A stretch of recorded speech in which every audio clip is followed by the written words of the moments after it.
যারা নামাজকে জীবনের সবচেয়ে বড় সম্মান মনে করতেন, সাহাবীদের চোখে নামাজ।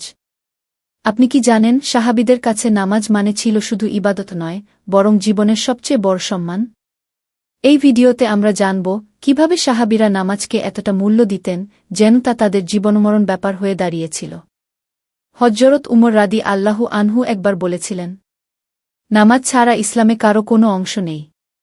তিনি কঠিন যুদ্ধের সময়ও নামাজ কখনো ছাড়েননি। উহুদ যুদ্ধে যখন আহত হয়েছিলেন, তখনও নামাজ পড়েছিলেন বসে বসে, রক্তাক্ত অবস্থায়।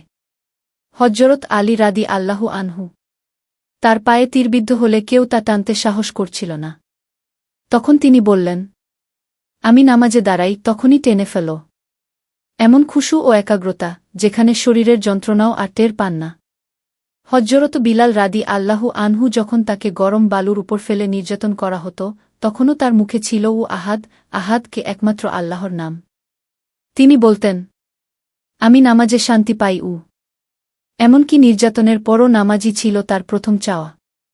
হযরত আবু দরদা রাদিয়াল্লাহু আনহু তিনি বলতেন, যে ব্যক্তি নামাজে শান্তি খুঁজে পায় না, সে জীবনের আসল মাধুর্য হারিয়ে ফেলেছে। রাতে সবাই যখন ঘুমাত, তিনি দাঁড়িয়ে থাকতেন তাহাজ্জুদের নামাজে, চোখ অশ্রুসিক্ত।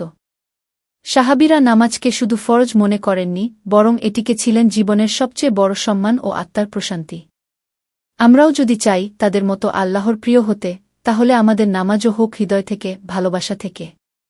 আল্লাহ যেন আমাদের সবাইকে সাহাবীদের মতো নামাজের প্রেমে পড়তে তৌফিক দেন। আমিন। এই ভিডিওটি ভালো লাগলে লাইক দিন, কমেন্ট করুন আপনার প্রিয় সাহাবীর নাম, শেয়ার করুন বন্ধুদের সাথে, আর অবশ্যই ফলো এবং সাবস্ক্রাইব করতে ভুলবেন না।